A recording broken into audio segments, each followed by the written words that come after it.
Cuando los primeros Scud se estrellaron en Tel Aviv, el 18 de enero, quedó claro que Saddam no usaba cabezas químicas, probablemente por miedo a una represalia nuclear tanto por parte de Israel como de Estados Unidos. Sin embargo, los Scud causaron muertos y heridos, además de costar millones de dólares en daños materiales. Un día después de los ataques con misiles Scud, los estrategas militares creyeron que habían encontrado la solución al problema. Apuntaron un misil antiaéreo Patriot hacia un Scud que se dirigía a Arabia Saudí.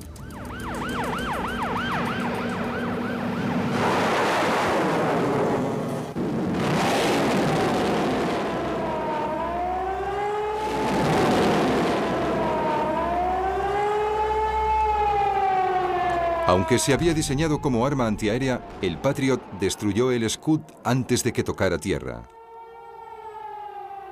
Con programas adicionales y una modificación en la cabeza del misil, el Patriot PAC-2 se convirtió de la noche a la mañana en un cazador de Scud. El éxito del Patriot ya es conocido por todos. Hasta ahora tiene un 100% de efectividad. De 33 ataques se han producido 33 destrucciones.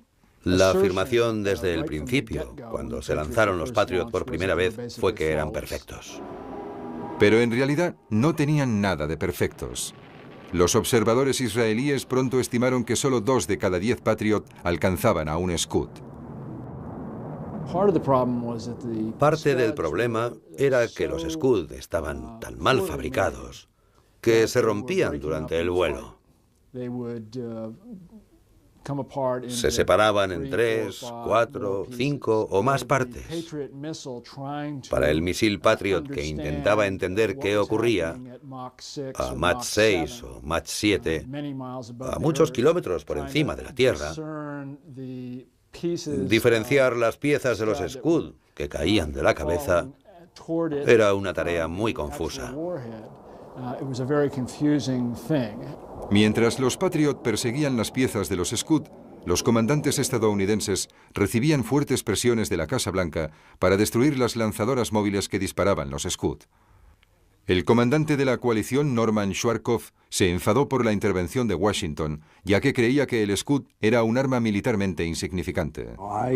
Francamente, me daría más miedo estar en una tormenta eléctrica en el sur de Georgia que estar en las calles de Riad mientras caen los Scud. Si te da, pero el porcentaje de acierto es mucho menor. Sin embargo, Schwarzkopf destinó el 20% de la potencia aérea aliada a la persecución de los Scud para mantener a Israel al margen de la guerra. Uno de los principales aviones que se usaron para encontrar las lanzadoras de Scud fue el J-Stars, un avión de reconocimiento experimental que podía seguir los movimientos de tropas y de artillería en tierra. El J-Stars por primera vez nos dio una idea de lo que ocurría en tierra. Podíamos seguir a los tanques por separado, a los camiones y muchas más cosas. Pero incluso con una tecnología tan sofisticada, encontrar las primitivas lanzadoras de Scud fue una de las operaciones tácticas más difíciles de toda la guerra. Los lanzadores de Scud iraquíes se aficionaron a disparar y a huir. Tardaban unos 20 minutos en preparar las lanzadoras, disparar, mirar cómo despegaba el misil y desaparecer en la oscuridad. La dificultad de identificar las lanzadoras de Scud quedó patente el 28 de enero cuando el comandante Buster Glosson mostró un vídeo de lo que había identificado como lanzadoras de Scud siendo destruidas. Voy a situarles en la cabina de un avión de ataque aire-tierra. Hay un total de 11 vehículos en esta zona. Todos ellos están cargados con misiles Scud, como pueden ver. Estos ya han sido disparados. Pero resultó que los objetivos no eran lanzadoras de Scud. Bueno, agentes de la CIA estaban viendo esta conferencia de prensa y mirando la cinta de vídeo, que no habían visto antes, y rápidamente se dieron cuenta de que no eran lanzadoras Scud móviles. Creo que el consenso general al que se llegó fue que, en realidad, se trataba de camiones de combustible. Si estaba equivocado, estaba equivocado. No intentaba engañar a nadie. Pensaba que se trataba de lanzadoras de Scud, pero al final no tuvo importancia porque seguíamos sin poder detener a los Scud móviles. El desconocimiento de la localización de los Scud móviles subrayó la dificultad de la misión. Era una zona inmensa para buscar, y sin alguna pista de inteligencia, ni datos sobre dónde podían estar esos sistemas móviles, era muy difícil llegar hasta las lanzadoras antes de que pudieran disparar y esconderse en otro sitio. No fue una campaña que marchara muy bien. Lo que podemos decir que sí funcionó fue que disminuimos la cantidad de lanzamientos de Scud de un promedio de 10 diarios a solo 1 al día. La incapacidad de eliminar los Scud condujo a uno de los peores desastres de la guerra. El 25 de febrero, un misil Scud impactó contra unos barracones estadounidenses en Daran, Arabia Saudí, y explotó en una gran bola de fuego que mató a 28 soldados. Hay 53, seguro. Era mi unidad, y ya no están. Una de las ambulancias tiene que ir hacia allí. El sistema de misiles Patriot, que debía detener a los Scud, no estaba operativo en ese momento, permitiendo al Scud volar sin ser detectado. Más tarde, el Pentágono admitió que el sistema estaba desconectado debido a un error informático, un error que se podría haber evitado. Según los expertos israelíes, el reloj interno de los Patriot debía ser reiniciado cada cierto número de horas, o el Patriot no podría distinguir sus objetivos. En Daran, ese programa no se había reiniciado en 4 días. Los Patriot habían acumulado suficientes errores en su cerebro informático como para estar mirando una zona a 700 metros de la que en realidad deberían haber estado controlando. Miraban y miraban, pero no veían nada. Veían el cielo despejado y no dispararon. A pesar del desastre de Daran, el Pentágono estimó que el sistema defensivo de misiles Patriot había salvado miles de vidas. Tenemos que decir que el Patriot consiguió 2 objetivos importantes. De algún modo demostró que hasta un cierto punto la defensa ante los misiles era posible y que un sistema de armas que no se había diseñado ni construido particularmente para derribar un misil balístico tenía la capacidad de hacerlo con cierta eficacia. Pero lo más importante que logró el misil Patriot fue convencer a los israelíes de que no tenían que tomar represalias.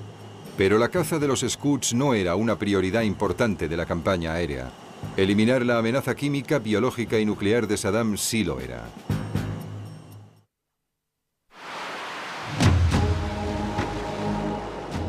Desde el principio de la operación, los objetivos más importantes fueron las instalaciones que se sospechaba que eran nucleares, biológicas o químicas. Esos eran objetivos de alta prioridad que no queríamos que se usaran contra las fuerzas de la coalición. Así que no solo queríamos destruirlos, sino también negarle al enemigo el acceso a esas armas de destrucción masiva. Desde el principio, los comandantes estadounidenses reconocieron que tenían poca información sobre los programas nuclear, biológico y químico de Irak. El punto hasta el que Saddam había desarrollado su sistema armamentístico no estaba claro, pero valía la pena ir sobre seguro. Así que durante las primeras 24 horas, los aliados hicieron 535 salidas para atacar posibles instalaciones nucleares, biológicas o químicas, NBQ. Lo que sabíamos dónde se encontraba lo atacábamos, y lo que atacábamos lo destruíamos. Bombardear una posible instalación de armas biológicas o químicas era una misión difícil para los pilotos, debido al letal contenido.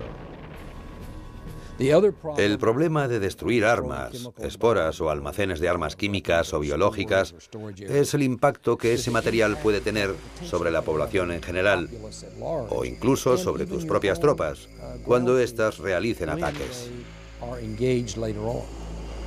Así que se eligió a los cazas stealth para llegar hasta los posibles objetivos NBQ.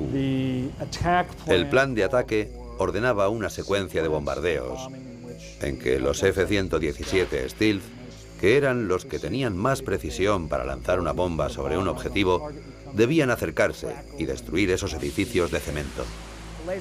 Las bombas guiadas por láser atacaban las zonas de almacenamiento y con suerte hacían estallar los agentes o las municiones que había en su interior.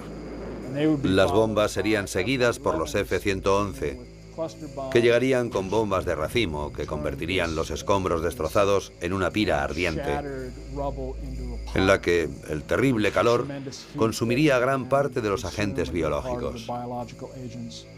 y la luz del sol destruiría el resto. Eso era lo que planeaban hacer. Destruyeron una serie de objetivos siguiendo esa secuencia, que resultó ser bastante efectiva. Todo lo que lanzamos, lo que disparamos, los cazas, todo ha salido según lo previsto. Me cuesta creer que Saddam pueda durar un tiempo indefinido. Según los oficiales estadounidenses de la época, ese tipo de bombardeo era muy efectivo contra los objetivos que conocían. Los misiles inteligentes y los misiles de crucero han destruido parte de las instalaciones de armas químicas y biológicas, al igual que los aviones que les hemos enseñado. Más de la mitad de esas instalaciones han sufrido daños graves o han quedado totalmente destruidas. Tenemos la completa seguridad de que hemos devastado más de 11 áreas de almacenamiento químico y biológico y también hemos destruido o dañado gravemente 3 instalaciones de producción de armas químicas y biológicas. Continuaremos con ataques implacables sobre esos terribles sistemas de armas. Pero en retrospectiva, esa afirmación resultó ser inexacta. No está claro que destruyésemos ninguna instalación de armas biológicas en Irak, porque no sabíamos dónde estaban esas armas durante la guerra. Y la ONU descubrió tras la guerra que en ninguna de las instalaciones de armas químicas que bombardeamos en los campos aéreos. Cuando los primeros Scud se estrellaron en Tel Aviv, el 18 de enero, quedó claro que Saddam no usaba cabezas químicas, probablemente por miedo a una represalia nuclear tanto por parte de Israel como de Estados Unidos. Sin embargo, los Scud causaron muertos y heridos, además de costar millones de dólares en daño.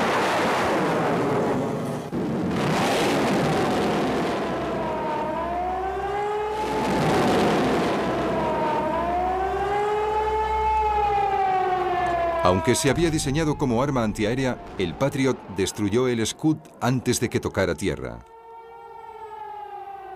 Con programas adicionales y una modificación en la cabeza del misil, el Patriot PAC-2 se convirtió de la noche a la mañana en un cazador de Scud. El éxito del Patriot ya es conocido por todos. Hasta ahora tiene un 100% de efectividad. De 33 ataques se han producido 33 destrucciones. La afirmación desde el principio, cuando se lanzaron los Patriot por primera vez, fue que eran perfectos. Pero en realidad no tenían nada de perfectos. Los observadores israelíes pronto estimaron que solo 2 de cada 10 Patriot alcanzaban a un Scud. Daños materiales. Un día después de los ataques con misiles Scud, los estrategas militares creyeron que habían encontrado la solución al problema. Apuntaron un misil antiaéreo Patriot hacia un Scud que se dirigía a Arabia Saudí.